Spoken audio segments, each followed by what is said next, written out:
Dr. Nina Angelovska. Uspešna preduzetnica, bivša ministarka finansija i suosnivačica Grouper.mk, vodeće e-trgovinske kompanije i prve platforme za poslovne ponude. Danas je izvršna direktorka za međunarodni poslovni razvoj u Ananas e-komercu i radi na ostvarenju ambiciozne misije, stvaranju Amazona Balkana.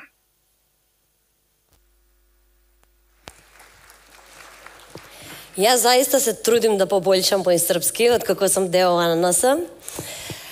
Ljubazne kolege kažu da mi ne ide loše, one najfinije kažu da sam odlična, a dok zbog one realistične i najiskrenije neću pričati srpski danas.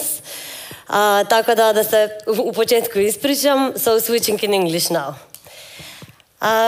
So a few months ago I attended a leadership training where we were given an exercise to portray a vision of ourselves 5 years from now, how our life looks like, what accomplishments we have achieved, and then write a story as if a journalist is writing an article about us. As I sat there thinking about how my life looks like, I opened a few articles that had been published about me in the past few years, and I realized that if I had been given this exercise 5, 10, or 15 years ago, I would have never come up with such articles for myself. I would have never envisaged the things I have achieved. I never dreamt of becoming an entrepreneur, and yet I started a successful company the day after graduating. I never thought of an exit when we were developing the business, and yet we had a super successful exit. And I never aspired for politics, nor have been active in the field, and yet I became a minister of finance. So the rule of thumb, and also Schwarzenegger says, that in life we need to have a clear vision in order to provide us with a sense of guidance, purpose, and motivation. This is probably why we ask little children what they want to be when they grow up. However, nowadays it is advised that we shouldn't be asking that question because it imposes that as if they should have only one true calling or only one career path that they need to stick to. Now, I don't know if I had an answer to that question when I was a kid, but I sure had some odd statements. В школа много ми е хубава, много добри битки и много сакам да уча. Председател да не си на класът? Не, такова... Аз съм делегат. Що значи това делегат? Делегат значи на съставници да одеш, кога некогаш педагогът ке те викне, за да види какви са децата. И ако некој не е добро, јас ке кажем дали да го преместиме негде или не. So, there the 7-year-old me was a delegate who had snitching as part of her job responsibilities. Now, I guess I never had a by-the-book vision in life, but I always have been passionate about what I did, and I had a motivation and that sense of purpose. I'm not opposing that having a vision is good. It's just that my personal journey happened pretty organically rather than on intention.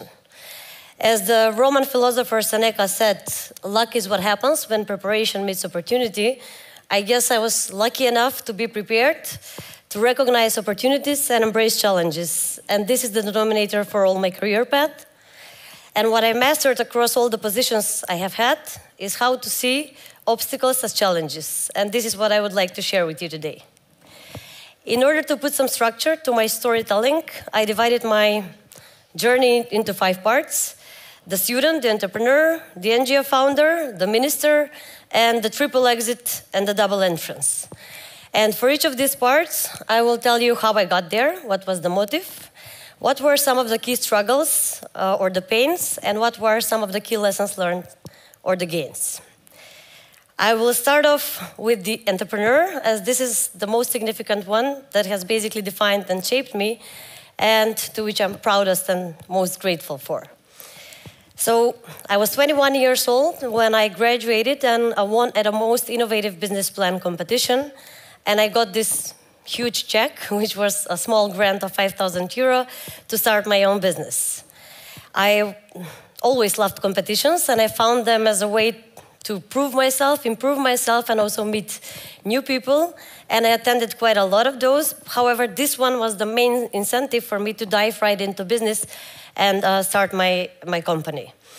So the idea for Grouper was inspired from the American company Groupon, which was then recognized as the fastest growing company in the USA. We embarked on our Grouper journey jointly with the two co-founders of mine. And with the little money we had to bootstrap a lot. So this has become one of my strengths ever since. Grouper very soon was recognized as the game changer in Macedonian e-commerce. And we also got international recognition. Among the most significant ones were the one from the German magazine when they named me 100 female founders in Europe. Then the most prestigious one in 2018, Forbes 30 Under 30. And then a year later, the United Nations Conference on Trade and Development recognized me and named me as one of the 7 E-Trade for Women global advocates. This was also the time when I was invited to write for Forbes. And my first article was titled The 8 P's of Entrepreneurship, which it became pretty popular, and that I was invited to speak about it and share my story at Forbes conference and other conferences. And I will now tell you these 8 P's because they sum up some of the key struggles and some of the key lessons learned. And they are also 8 characteristics that I find common for most successful entrepreneurs. So when we launched Grouper in 2011, less than 1% of the population was buying online. People did not have payment cards at all. The ones they had would take out cash out of ATM. Merchants were not online. And basically, this is why when we shared the idea with our friends about Grouper, they were skeptical and they thought that the timing is not right and the market is not ready. However, we rather saw an obstacle. We saw a challenge to change the e-commerce market. And once we perceived and created that opportunity for ourselves, that came the hard part, which was conducting a business in an emerging company in a totally non-developed sector. So our role was primarily educational. We needed to educate the market in order to create the market for our business. So we would teach customers what a CVC code is. We would open them email accounts. We would open them Facebook accounts. We helped hundreds of merchants join the online world with Grouper, and we also educated inspectors as they started becoming quite frequent visitors to our office. Through all these positions I had the chance to work and lead various teams, and I have to say that this has been the hardest and the most beautiful thing at the same time. Definitely, learning to delegate was one of the hardest lessons for me. And I think that there is one saying that goes that I love, that we don't build business, but we build people, and then people build the business. And from all these people that I met, I think that some of the best people that I've had the chance to work with were the ones that were being proactive, thus making themselves hard to replace. And I think that entrepreneurs are the ones that are always playing offense rather than defense. And this is basically one common characteristic for most successful people, but not only entrepreneurs. Grouper's success was due to the constant innovation and change that we were introducing into the business. We were learning things very fast, and we were implementing things with a breakneck speed. Drugim rečima, mi nismo odsvirali zato što smo non-stop inovirali. So in 2014, we were the first company in Macedonia to launch a mobile app with e-commerce. Then in 2017, when an opportunity presented to launch in another market, even though we had no clue about how franchising works, we developed a franchise and we launched in a new market. Persistent learning refers to learning from everyone and everywhere. Through all these years, I had the chance to travel a lot for various trainings, conferences, speaking events, and I met wonderful people and entrepreneurs from all over the globe. And I picked up something from each and every one of them that I later on applied to my business. So this is one of the pieces that is important and contributing to the success. And the research shows, we saw also the brain this morning, research shows that the average capacity of the brain is far greater than its usage. And I believe that successful entrepreneurs are the ones who feed and train their brains well so that they can unlock their potential to the maximum. And last but not least, none of these previous 7 P's would matter without passion. Passion is basically what makes our heart sink. It's what is the key source for energy, motivation, and hard work. So the Grouper story lasted until a while ago, and I will get back to it to round this part at the end of my talk. And now I want to tell you a bit about another important part of my journey, or the student in me. So I loved studying, but not at first. At first, I was frightened by the high expectations that have been set for me to surpass my mother's success. She was a student of the generation. She got the Frank Manning Award. She was known as super capable and smart. And once I started studying and getting the first 10 grades, I figured it was not so hard after all. And I fell in love with the big E. So I was studying at the e-business department at the Faculty of Economics. And during my studies, I did a lot of, I was teaching assistant for mathematics, statistics, and web design. And I also did a lot of internships across various companies. I think this was definitely the time when I mastered 2 of my key strengths, which was self-discipline and time management. I figured that the more I have on my plate, the better organized I was. And thanks to this, I never studied a day before an exam. I never missed any kafana or social gathering. And I also was regularly exercising, and I started learning Italian aside the faculty. And I graduated as Student of the Year with an average grade a bit higher than my mother's, and I also got the Frank Manning Award. Then I continued with my master thesis, and later on with my PhD thesis and degree. And on one hand, with the practical experience, I was trying to give back to the theory and science. But on the other hand, I wanted to keep the door open in case one day an opportunity presents, or as Seneca said, to be lucky. And 2 years ago, an opportunity was presented when I was invited to join the University of Skopje, where I currently am assistant professor. The third part, called the NGO founder, refers to my journey with the founding organizations in this part. And in 2017, I launched the first Macedonian e-commerce association. This was the time when I was getting international recognition. I traveled a lot. I was invited for various meetings, mostly in Europe, related to e-commerce and the digital economy. And this is the period when I learned a bit about the role of associations, e-commerce associations, especially in the developed markets. However, this was not the main incentive for me to start the Macedonian e-commerce association, but the main trigger were the obstacles that we were facing with developing Grouper. So I remember one day having a meeting with the Minister of Information Society to lobby for some regulatory changes. And he goes, yes, I understand, but we cannot make the change only for the interest of one company. You need to represent the industry. And I went home that night. I didn't sleep. And the next morning was challenge accepted. We embarked on launching the Macedonian e-commerce association. The association very soon was recognized as the voice for e-commerce, pushing for e-commerce development in Macedonia and the region. And this is our amazing team that is doing great work in this field. 2 years ago, I established a new organization striving to contribute to this important global challenge. This is the Gender Equality Alliance in the Workplace. And just recently, jointly with the Serbian, Albanian, and Bosnian e-commerce associations, we launched the Balkan E-commerce Alliance, and I was elected to lead as the first president. The minister part.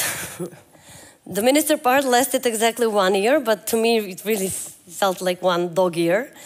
So I was heading the public finances of our country during the biggest crisis of all times. And we also had a technical government. So let me first tell you how I got there. It was June 2019 when I got a call from our Prime Minister Zoran Zaev, who at that time was making changes in the government. I was at the beach in Greece, in roaming, so I didn't pick up. Then I got a text saying, Nina, this is the Prime Minister, I would like to talk to you. I was offered to take the position of Vice President at the Social Democratic Union Party, and also to join the government as minister. He wanted to show a different course of action. As he explained, we need to put the potential of people like you to work for the progress of our country. I was internationally recognized as a successful entrepreneur and manager. I was never active politically. The economic chamber that represents the business community, where I was vice president, supported his idea for my involvement. And I met him for the first time during our first meeting. As much as I knew my strengths, I definitely knew that politics was not one of them. In fact, it was one of my weak sides, so I decided that I could not jump into the proposal as such. Then after a few meetings, and after lots of overthinking, we agreed that I will take the position of minister without taking any engagement in the political party. The main motive for me to accept this huge responsibility I was given was the ability to be able to make a change from the inside and contribute. And I committed to bring on the speed and the attitude of the private sector into the public sector, and I also was preaching that I will infuse digitalization, as this is the only way for progress of our small country. My election in the assembly lasted for 2 whole days, and I was greeted as appropriately as one shall be, to prepare him for what follows with attacks and haterism. And I guess the expectations from the public was that an older, wiser man should take and hold this position, rather than a young woman who is a proven entrepreneur without any experience in politics or public finance. And it's no wonder. I was definitely not the usual suspect if you take a look at all our ministers of finance since 1991.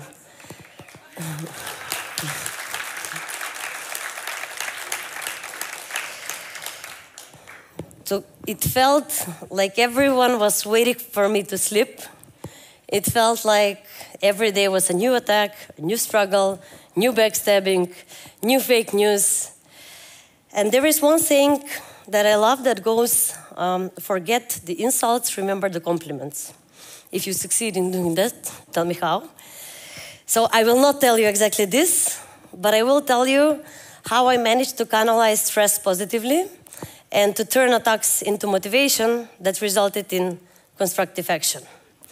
So when I was attacked regarding the public debt, as any previous finance minister, is the same narrative, instead of denying the fake news or the attacks, I decided to launch a new tool, which was public debt, which gave the public an ability to learn about the public debt and also to see real-time, reliable data.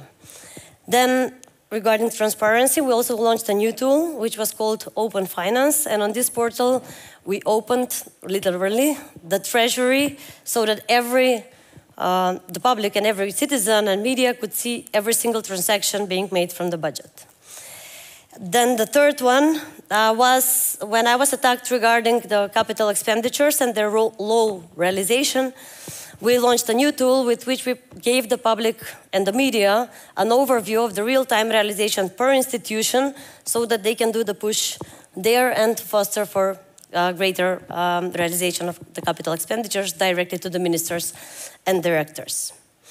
And from today's perspective, I'm happy that all these 3 tools, for instance, remain still active and are being updated, unlike some other processes and changes that we digitalized that went back to the old days. So, bottom line from this is that changing is hard, innovating is hard. It takes a lot of effort to introduce an innovation, but it takes also a lot of effort to stick to it long enough so that it becomes the new normal. So to round out this minister part of mine with a few lessons learned, I learned that making a change is as hard as from the inside as it is from the outside, even harder if you're an outsider coming to the inside. I learned the power of fake news and PR. I learned how to sales pitch a country when we issued our Eurobond. I learned how to swim like a dolphin in the sea of sharks, as one of my friends has put it. I learned what anxiety is and how to ground myself when it happens.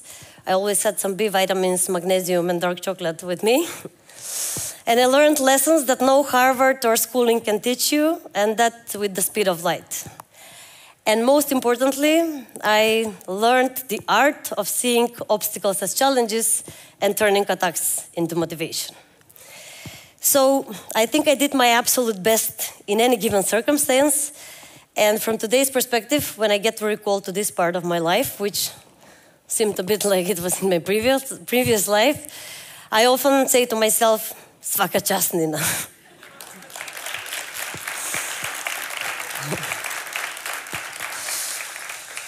So the last part, the triple exit and the double entrance. The triple exit refers to exit from the government, exit from a relationship, and exit from the business.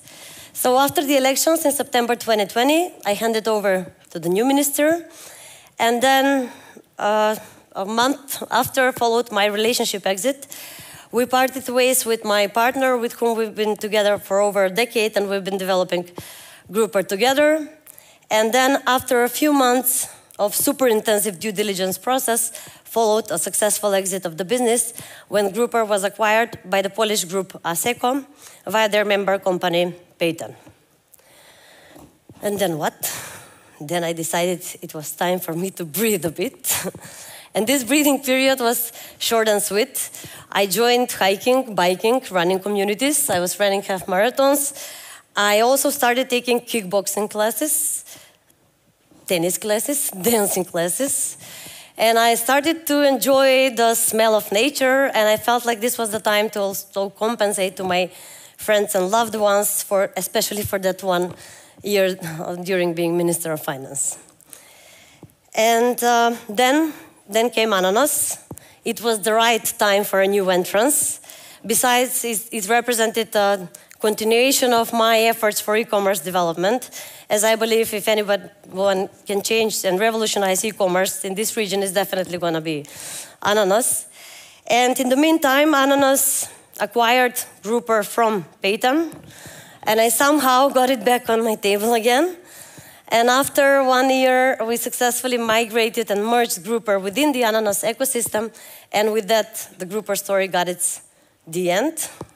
And I, in the meantime, or actually at the same time with Ananas, got my second new entrance and my personal new beginning into marriage.